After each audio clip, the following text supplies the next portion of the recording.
Salut à toutes et à tous, c'est Comics Force, j'espère que vous allez bien. Pour ma part, ça va très bien.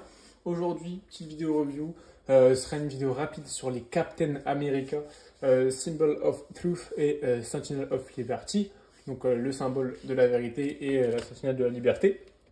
Ce sont deux séries qui sont dans une même review. Pourquoi? Parce que c'est des séries qui sont liées, même si ce n'est pas écrit par les mêmes auteurs. On a d'un côté le Captain America Steve Rogers, que l'on connaît tous, une série qui est écrite par Kelly et Lenzing, le fameux duo, toujours d'ailleurs ensemble. Hein. Et de l'autre côté, on a du Onibushi et du Silva au dessin. Alors, Onibushi que je ne connais absolument pas. Pour cette vidéo, c'est un peu particulier parce que du coup, on va parler en plusieurs parties. Première partie, on va parler des deux 100% Marvel de chaque série qui est sorti en VF, parce que j'ai commencé la série en VF comme ça du coup, et pour le coup c'est des 100% qui ont des prix très abordables. Pourquoi je sais pas, mais en tout cas ça a des prix très abordables. Donc voilà, et ensuite on va parler de ce que j'ai en VO, parce que moi j'ai fini la série en VO, alors j'ai pas mal de titres, notamment avec le crossover Cold War, le numéro 750 Captain America, qui n'est pas vraiment lié, mais je l'ai quand même mis parce que c'est arrivé dans la foulée. Et à la fin de chaque série avec évidemment l'épisode final. On va commencer directement évidemment avec les séries. Qu'est-ce qu'on peut dire? Déjà il y a 2 tomes, moi j'ai en VF, mais c'est en 3 tomes. Enfin c'est en 2 tomes avec l'événement Cold War, si vous le voulez en VF entièrement. On va commencer par la série, évidemment écrite par Kelly Lenzing, qui est un duo que moi personnellement j'adore. Même si on va avoir un défaut qui est encore récurrent dans cette série, ils sont pas sur des séries très vendues. Alors ils ont pas l'air de vendre en fait. Parce qu'à chaque fois, ils ont des séries qui sont coupées court. Et du coup, ils mettent pas leur scénario au bout. Dans le sens où ils sont obligés de couper leur scénario au bout d'un moment parce qu'on leur dit, bon, bah, ça fait pas assez de ventes. Ou alors, il y a un autre grand artiste qui arrive sur la série, donc on arrête votre numéro. J'ai l'impression que c'est ce qu'ils ont fait sur Guardians of the Galaxy, c'est ce qu'ils ont fait ici. Je sais que dans le passé, ils l'ont déjà fait. En tout cas, là, on va s'attarder sur le Captain America, qui reste plutôt bon. On a 2 thèmes différents sur les 2 Captains différents sur celui-là. Alors, on va commencer déjà sur l'aspect graphique, comme vous le voyez. Voilà, une grosse claque dans la gueule. C'est vraiment beau. C'est très très réaliste. Très réaliste visuellement. Moi, c'est un site que je valide totalement sur Captain America. Je connaissais pas du tout le dessinateur. Pour le coup, mais là du coup c'est une vraie découverte. Le dessinateur qui est du coup Mathias De Iulus, ouais, que je connaissais pas. On a aussi du Carmen Carnero. Donc graphiquement c'est très beau. De quoi ça nous parle? On va nous parler d'une organisation qui existe depuis toujours. Une organisation qui a créé le bouclier, qui a indirectement créé Captain America. L'entité qui est Captain America, c'est une entité, j'ai plus le nom, c'est le cercle ou un truc comme ça, mené par 5 comme l'étoile qu'on a sur le bouclier, 5 pôles, dont la révolution, l'amour, il y a la paix, il me semble, il y a le pouvoir et l'argent, un truc comme ça. Et du coup, ces 5 entités s'amusent à jouer. En fait, c'est un jeu pour eux. L'existence, l'humanité est un jeu pour eux. C'est pour ça qu'on revient beaucoup dans ce début de série sur l'étoile, sur le symbole qui est Captain America, le symbole de l'Amérique. À savoir, moi Captain America, j'ai jamais trouvé de bon run dessus. Je me suis eu le run de Mark Waid que j'ai franchement pas aimé, à part 1 ou 2 numéros qui étaient sympas. Globalement, c'était vraiment pas mon fort. Et là, on nous présente un Captain America qui est beaucoup plus moderne déjà, mais il a quand même beaucoup de défauts. Premièrement, le Captain America qu'on a, c'est le super-héros du peuple. On nous le présente comme le super-héros du peuple, la personne qui est aimée, la personne qui est aimée de tous, toutes les communautés. Un super-héros qui est très bien intégré. Et ça, pour le coup, on retrouve bien cette énergie Captain America. On retrouve bien l'énergie, vraiment l'étoile de l'Amérique. Ça, c'est très bien représenté. C'est fait de manière très moderne, notamment avec, évidemment, même si je trouve que c'est pas forcément le bon pôle de le faire, c'est avec des familles afro-américaines, leur voisin, son voisin qui est afro-américain par exemple. C'est un peu genre ce qui représente, c'est que voilà, même des afro-américains peuvent aimer Captain America parce qu'il a souvent été décrit comme un personnage. Alors, sûrement parce que c'est un super-héros américain blanc et extrémiste militaire.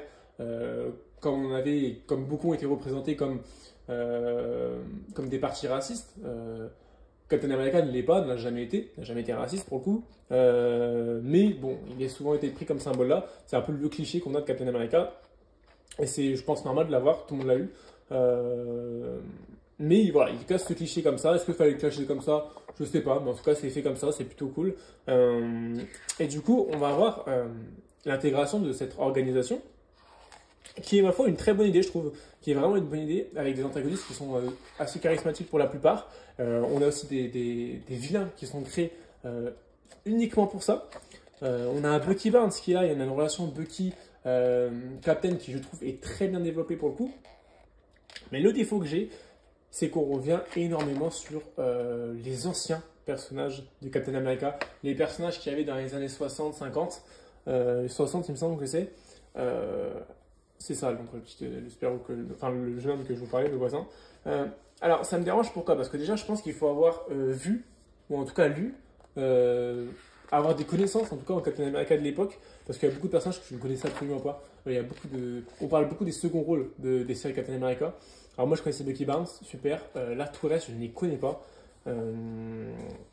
Et ça c'est le problème. Et là on voit justement, hop, les personnes qui régissent ça. Donc le pouvoir, l'amour, la révolution, ouais, c'est bien ça. Il y a l'argent et ensuite je ne sais plus c'est quoi. Donc voilà, c'est cette entité-là avec une sorte de super vaisseau en forme de bouclier. Donc voilà, la création est intéressante, je trouve, de cette organisation, elle est assez intéressante. Un Bucky Barnes qui est en mode infiltré avec des petits twists sur Bucky Barnes qui va rejoindre l'organisation sans la rejoindre. Je ne vais pas spoiler évidemment dans cette revue-là, hein, mais c'est assez intéressant et c'est assez cool pour le coup.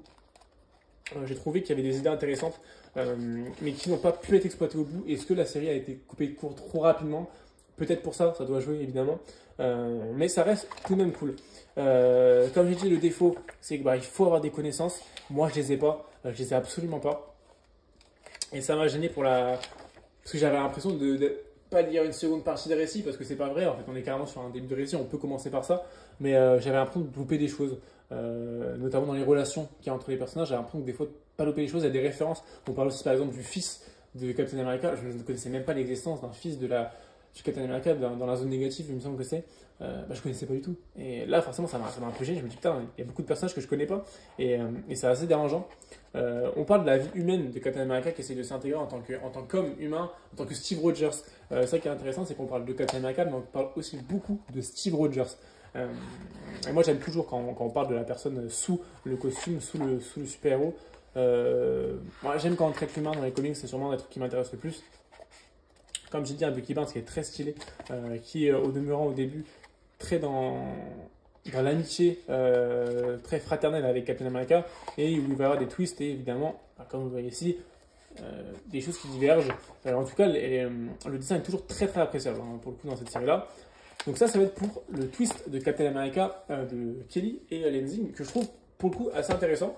Et là, on arrive... Alors, dans l'ordre que vous voulez, hein, pour l'instant il n'y a pas encore d'ordre, au Captain America de Sam Wilson. Ouais, c'est bien ça, de Onibushi.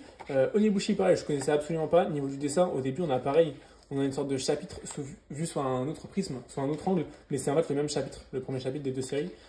C'est pour ça que je dis qu'on peut lire comme on veut. Ouais, là, il y a cette planche qui est vraiment magnifique. Est-ce que c'est celle-là? Ouais, je la trouve vraiment belle. Ils sont tous les deux dans l'eau. Et je trouve que l'eau est... Alors, ça doit être fait avec une IA, c'est sur tablette à mon avis. Hein. Mais vous voyez, il y a vraiment des belles planches, ça fait des tableaux limites en fait. Donc c'est magnifiquement déguisé, enfin dessiné je veux dire. Pour Sam Wilson, on va parler beaucoup de Sam Wilson, de Captain America, de ce qu'il représente, parce qu'on parle beaucoup de Sam Wilson en tant que personne noire portant, justement, c'est le prisme avec Captain America, Steve Rogers, personne noire portant le symbole des États-Unis. Le symbole des États-Unis, c'est vraiment un super-héros noir, et c'est intéressant parce qu'on parle beaucoup de ce qu'il inspire auprès des gens, notamment avec son acolyte, que je ne connaissais pas non plus pour le coup, qui lui est un super-héros mexicain. Donc il y a on est beaucoup sur la culture, on est beaucoup sur des cultures différentes, sur ce qu'on prise, parce qu'on a aussi énormément un arc en fait avec le Wakanda. notamment avec les gens qui veulent intégrer le Wakanda, parce qu'on sait que Wakanda c'est un peuple qui est très fermé, les Afro-Américains qui veulent intégrer le Wakanda, mais qui ne peuvent pas, qui ne sont pas rejetés car ils sont américains. Et voilà, c'est des gens qui. Voilà, ça va de l'immigration en fait, littéralement. On a ici une Misty Knight, si je dis pas de bêtises, qui est super bien développée. Je connaissais le personnage de nom, c'est pareil. Mais on a une relation entre les deux qui est super, super humaine, super cool. C'est pas l'amour, mais c'est un amour au début où ça se tourne autour, mais au final, ça va se développer au fur et à mesure. Mais bien fait, quoi, vraiment bien fait. Donc, ouais, comme j'ai dit, ça parle beaucoup là, de différences de culture. Ça parle de sujets comme l'immigration. Évidemment, il y aura de l'action, il y aura du combat. Ça va rejoindre indirectement une sorte de quête secondaire qui va mener jusqu'à justement l'organisation dont je vous ai parlé tout à l'heure. Le cercle, il me semble, ou un truc comme ça. Et c'est là où c'est intéressant, on va parler du loup blanc, qui a justement tout cet arc avec le Wakanda, c'est le loup blanc, qui sera un peu le personnage principal. Donc voilà, moi je trouve que c'est cool, on a des pertes, bon là du Deadpool, mais c'est vraiment à pas se fier, je ne me rappelais même pas qu'il était là pour vous dire à quel point il a sans être là. On a du Monster Doom, c'est ça, enfin du Fatalist, excusez-moi, en VF c'est encore Fatalist. Voilà, on a beaucoup une guerre de territoire, on parle beaucoup de territoire. C'est un autre angle qui est plutôt cool. Moi j'ai préféré le Steve Rogers dans le synopsis, mais dans ce que ça racontait directement, dans comment c'était raconté, le Sam Wilson m'a peut-être un petit peu plus parlé pour le coup. Mais en tout cas, c'est deux récits différents, mais que je pense qu'il faut lire ensemble pour apprécier totalement, parce que sinon vous allez avoir des petites intrigues qui vont aller sans conclusion si vous ne lisez que celui-là en fait. Donc c'est pour ça que c'est important de dire, c'est des séries qui sont reliées. Soit vous prenez les deux, honnêtement, soit vous n'en prenez aucune, et je vois pas trop l'intérêt d'en prendre qu'une seule. Niveau du dessin, comme j'ai dit, ça se tient. On n'a pas que le premier chapitre, qui est beau, ça se tient jusqu'au bout. On va avoir des conflits avec le Wakanda, on a beaucoup plus de caméos dans ce comics-là, comme j'ai dit, Deadpool, Fatalis, après on a du Black Panther, on a du Shuri, on a du Misty Knight évidemment, mais Misty Knight ça va pas vraiment être une incursion, ça va vraiment être un personnage qui va être là récurremment dans toute la série en fait. Donc c'est vraiment cool comme comics. On a pareil des petits twists, on a des petits trucs qui sont sympas. Pour moi, qu'est-ce que représente ce comics? Donc là, ça c'est le fils de Captain America justement, que je ne connaissais pas. Pour moi, ce comics, il représente un truc très simple. C'est le genre de comics que si vous avez dans vos kiosques à l'époque, où il y avait plusieurs séries, Avengers par exemple, le kiosque Avengers à l'époque, si vous l'avez dedans, ça sera le genre de surprise que vous prenez plaisir à lire de temps en temps. C'est pas la série que vous allez vous y attendre, mais vous allez aimer. Des fois, il y a un épisode qui va vous faire chier. Pendant peut-être 2-3 numéros, vous allez dire, bon, bah, c'est pas ouf. Et au final, dans la longueur, vous allez dire à la fin de tout lire, vous allez dire, bah, c'était pas mal, il y avait des bonnes idées, mais il manque quelque chose. Et c'est exactement ça pour moi, c'est Captain America. C'est qu'il y a tellement de bonnes choses et c'est tellement frustrant d'avoir un développement aussi maigre. Et comme j'ai dit, je pense, parce que justement ça a été coupé court et que la série a été annulée, ou alors a dû se terminer rapidement. Donc du coup, une fois que vous avez lu ces deux comics en AVF, moi ils sont scellés pour l'instant, donc je ne vais pas vous les sortir. Je vous montre juste une magnifique cover de Alex Ross pour le numéro 11 de Symbol of Truth. Donc c'est évidemment crâne rouge avec le petit cube. Hop. Du coup, ce qu'il faut lire, c'est quoi? Vous avez un event Cold War que vous allez avoir là, donc ça c'est les petits covers. L'event Cold War, c'est quoi? C'est un event qui sera justement l'affrontement contre cette organisation. Notamment l'organisation dont fait partie Bucky Barnes. On va avoir beaucoup de membres avec la zone négative, on va avoir du MODOK, on va avoir beaucoup de personnages, mais c'est assez intéressant. Mais c'est un event pour moi qui est arrivé trop tôt. Je trouve qu'on n'a pas encore assez monté l'hype de l'organisation, c'est pour ça que je trouve ça un peu dommage. Mais c'est un event qui est en plusieurs parties, en fait ça jongle entre les récits, mais en tout cas sachez que c'est coécrit les Cold War en général. Donc là on a le numéro 1, après le numéro 2 qui est dans Symbol of Truth. Ensuite, on a le numéro Cold War partie 3 qui est justement dans le Sentinel of Liberty. Et ouais, ça, Natasha Romanoff évidemment qu'on a aussi. Ouais, ça jongle comme ça. Et voilà, donc on a, hop, je vais vous montrer ça un par un.